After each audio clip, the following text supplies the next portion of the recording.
3 seconds to open everything up. Okay, so my name is Isabella, and my story is called A Tale of Gods, Chikara's Fight to Free the Tribal Lands. So it's about a girl named Chikara who was given powers of a god at a young age, and her village was destroyed, which sends her off, and it's the catalyst for her journey. So her goal is to help free all the imprisoned gods and an entire country from a cruel dictator. So the type of myth I created was I used parts of a hero's journey. I used its basic outline points as the base to my story, and a lot of books and movies, stories like Harry Potter, The Matrix, The Lion King, and Star Wars all follow this pattern of the hero's journey. And even though the outline to all heroes' journey stories are similar, the plot turns, character development, and the main story points are more unique. So I pulled a lot from the main points, but over time I kind of broke from the chain of it and made every section of the plot my own and tweaked things. So another part I incorporated into my myth was a psychological myth. It basically tries to explain why someone feels or acts a certain way through a story, and my story relates to this a lot because the scenes with my characters are extremely emotional, like things that happen to her. And I tried to write this year more descriptive of my character development because it's happened before where I write an exciting plot and a lot of my character just goes to waste and you don't feel anything from them. So I tried to work more on that this time. So some influences. I used different gods and myths from ancient mythologies in my story. I used a lot of animals, creatures, and monsters and made them all into gods.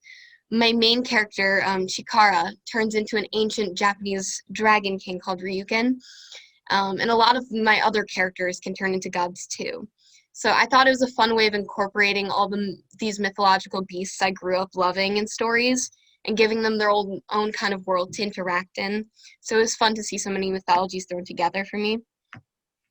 Another influence was one of my favorite books when I was younger was Starry River of the Sky, and it has a format where different characters tell stories of folklore and gods. And in my story, I have sections where my main character's grandmother tells her stories. And so the tradition's kind of passed on. And these sections are broken up and give a little more context for the overall worlds of the gods and the magic. As I said before, I used a hero's journey as the base for my story. And with naming characters, so every character's name in my story has a specific meaning or a story behind it. In fact, I probably spent way too much time on it.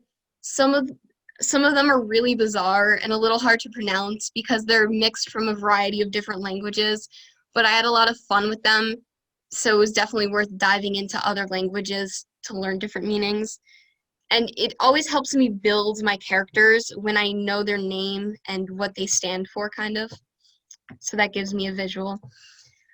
What I learned while creating this. So while creating the story, I learned you don't have to stick only to one source of mythology. I explored many different types of mythology, and I knew I couldn't just settle for only one. There were too many amazing creatures and gods to expand on, and even though I didn't go into a lot of specifics on the gods or what mythology they came from, I found that matching them up together in their own little world was definitely possible. So I do this quite often where I write a 2-page outline thinking I'll be able to finish it all, and it's equivalent to the size of a book plot. The problem is I'm not the fastest writer, so I had to change my outline quite a few times to make it a realistic goal. So I broke my outline up and then cut out a lot of unnecessary trips the characters were planned to take. I found the extra trips to around 10 different cities definitely was not needed. So that was whittled down. Not every sentence has to be perfect. This was a big thing for me. When writing, I always go in order, and I do this thing where I go back and rewrite every sentence for about an hour until I find the exact word I'm looking for. I'm very particular with my own writing. So this year I really tried to step out of my comfort zone by doing more free writing and leaving the first draft alone. I worked on my writing like in random sections instead of my usual sequence of writing. And I did break my new rules a few times by spending time on sentences for way too long, but it helped me overall let the creative juices flow. But I have to say, like I tried to do it like Miss J says, how she doesn't have a outline or a plot necessarily at the beginning to be very structured, because I work very methodically with that. And it was a little difficult for me. So I found halfway through I was pretty much lost. So while it's fun to try new systems and to see how everything works, I found that I definitely work better when I have structure and order to my plot. That's why it ended up being way too long and procrastinating. But you know, we got there. So if I rewrote it, well, again, what would I do differently?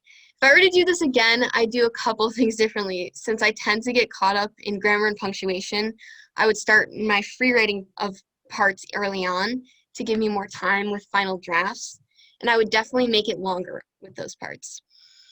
I would also bring back certain things I cut for time's sake. I had a lot of background characters who had great stories behind them, and I'd love to expand on it a little. Who knows, maybe I'll keep writing and add their perspective in too. There were a lot of trips to places that got cut, and I thought it would be really cool to bring them back in. One of my original ideas included another layer to how the magical characters in the story got their powers, so that would be fun to bring back too. I also wanted to give the antagonist a bigger part in the story, including her background, giving her a perspective of her own. Originally, the villain was going to be my main character, so it would have been interesting to like flip that around.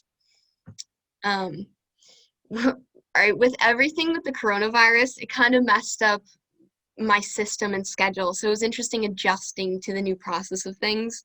And next time I wouldn't let my writing get so thrown off by it. Um, just so I could work on little details and more correct pacing.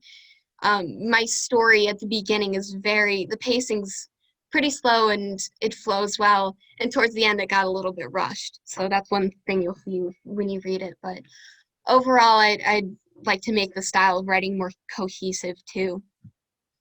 Um, Next time, I would definitely start with a shorter plot, so the entirety of the story would be done early, and it would take the stress off it, and I could also expand my story however I wanted and give myself time for extra things I wanted to do.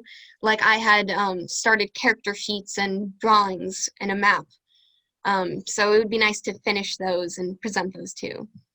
That was it. Thank you so much for listening, and I hope you enjoy my story if you read it. Yeah. I actually have a question.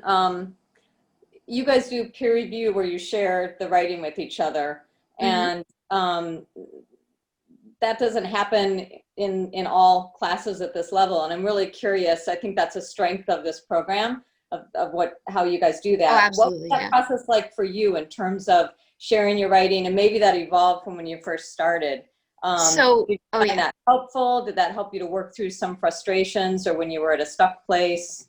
So peer reviews are a wonderful, wonderful way to get professional kind of feedback in like a very formatted way to understand how to fix a lot of like missing things in your story, and it always helps. I found one thing I did not mention was I drew a lot upon everybody in the class, and I asked for a lot of help, like especially Ben and Mia. They helped a lot and ran through my story with me, and we all kind of talked and helped. All of us in the class all helped each other kind of go through everything. That's the great part of doing the peer reviews. But I think asking for additional help of just talking everything out, and because sometimes it's better to just say things out loud because then you understand it yourself better yourself. So I think having a lot of second opinions from people who are going through the exact same thing as you is definitely helpful. Yeah, but I do love the peer reviews, and I think one of the things we talked about early on when we first started the class this year was maybe adding an additional layer of like informal kind of reviews with students and making small groups of that. I think that was one of the things we talked about, because both the formal and informal reviews definitely help.